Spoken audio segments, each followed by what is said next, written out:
As Grant put it earlier, we got them right where we want them. Yeah, 3-0, worst lead in hockey. Quick field goal and we're back in this thing. Yeah. Exactly. Yeah. Lots to talk about. We should maybe start with the Kane suspension. Do you think he deserved a game for that hit? It was pretty egregious. I mean, yeah, that hit happened right in front of me on Saturday night. And from my viewpoint, like when I saw it live, I was just like, oh, that didn't look that bad. It looked like a little shove. But then after you saw a couple of replays, you're like, oh boy, you can't do that. So yeah, I wasn't surprised at all to see him get suspended.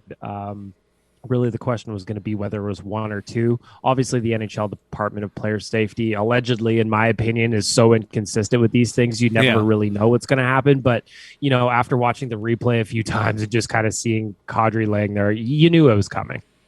Yeah, I guess so. I kind of thought that it was a 5.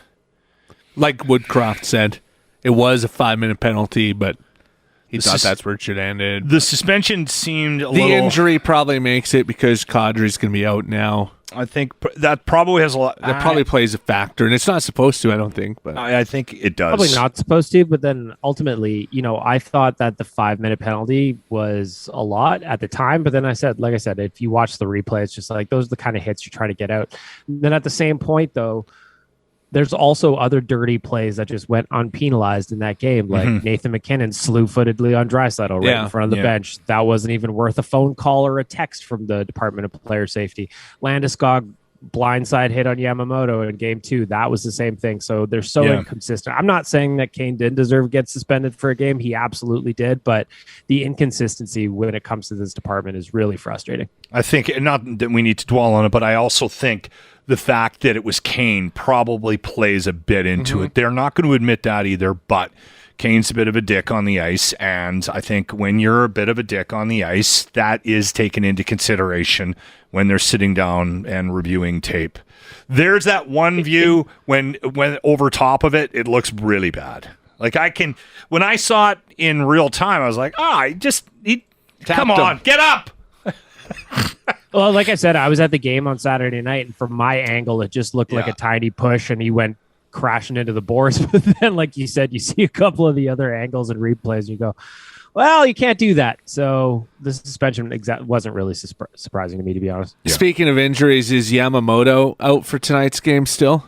Do you know? I would be surprised if he's back in based on the hit he took. I know he popped right back up after Landeskog popped him, but like, you don't really mess around with concussions these days. So I would imagine if that is what it is, that I doubt we will be seeing him tonight.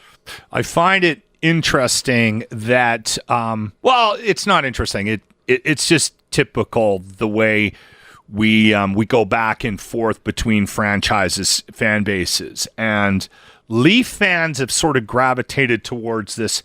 Wow, Mike Smith sure let you guys down, eh? And I'm not exactly sure why that is a trolling piece for these playoffs for other fans. Trolling. I find it interesting that other fan bases are trolling the Oilers at all. Like Leafs fans and Calgary fans are just like all over it. It's you guys suck. It's well, one of you didn't make it out of the first round. The other one only managed to get one win in the second round. So I find it really interesting. It's just like some kind of self-own that they don't realize is happening. I don't think the insult really lands as hard as they think it does, but you know, if you're making the life choice to follow the Leafs and Flames with your personal time, it's not like you're the brightest bulb in the chandelier anyway. So it's not really surprising to me, you know?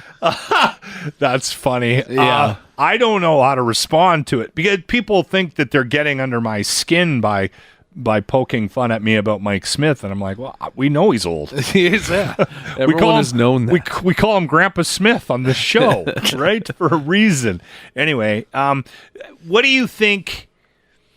What do you think the odds of the Oilers? I mean, it's a 3. Like we're realistic, and we're down 3-0. 4 teams in the history of the NHL playoffs have come back and won and gone on to the next round.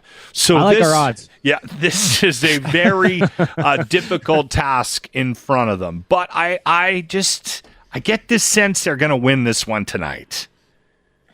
For me, it's just you're 100% right. Only 4 teams in NHL history have ever done. The odds are extremely slim of coming back from 3-0. But for me, my hope is go down swinging. If you're going to go down, don't just get taken out in the 4 games. Go down swinging, leave it all on the line, and at least have something to be proud of. Because from my perspective, I had so much fun with this playoff run. Super proud of the team, especially considering when we were talking on this segment in December, January, there was even thought that they wouldn't make the playoffs. So to get to the Western Conference Finals is a huge accomplishment. But my hope here is just, everybody knows the odds. Everybody knows how unlikely it is to come back. But so what? Go down swinging. Win one at a time, one shift at a time, one period at a time. And you wrote on Oilers Nation, a part of that going down swinging, that maybe Dylan Holloway should make his debut tonight, eh? Well, I mean, like, at this point, Kane's out, Yamamoto's out. That's 2-year skill guys. I mean, if you're going to throw a Hail Mary, why not, right? Like, but at the same point, I don't necessarily, even if they did put him in, which I'm not necessarily expecting, I wouldn't imagine that the kid would be lights out good and everybody goes, whoa, where did he come from? He hasn't played an NHL game yet, so it's unfair to really expect him to do a whole lot. You never know, though. What a start! You never know, and we're in Hail Mary territory, so sometimes you got to chuck the ball downfield and see what happens. Can you imagine that call? Like, you're getting a call to go up, right? It might be expected, but then it's like, okay, we're in the Western Conference Final. We're down 3-0. Put on your shitting pants. Come to town, buddy. It's time. Yeah, I mean, like, it's again, they're missing 2 of their top 6 forwards that are skilled guys. They need offense against a Colorado team that hasn't given them a whole lot. So if you're going to go for it, now would be the time, even though it would be unlikely that he rips it up. But then, like Grant said, who knows? You never know. Like, I know it's a different situation, but in New York, the Rangers have 3 kids on a kid line. They got more experience than 0 games in the NHL, but they found a way to be effective. So who knows? You never know. I would be open to it, especially tonight. We all know the odds. We all know they need a win. We all know they need goals. Yeah, let's do it. Come on. I'm looking forward to it. 6 o'clock puck drop. Where's the Oilers Nation going to be hanging out tonight?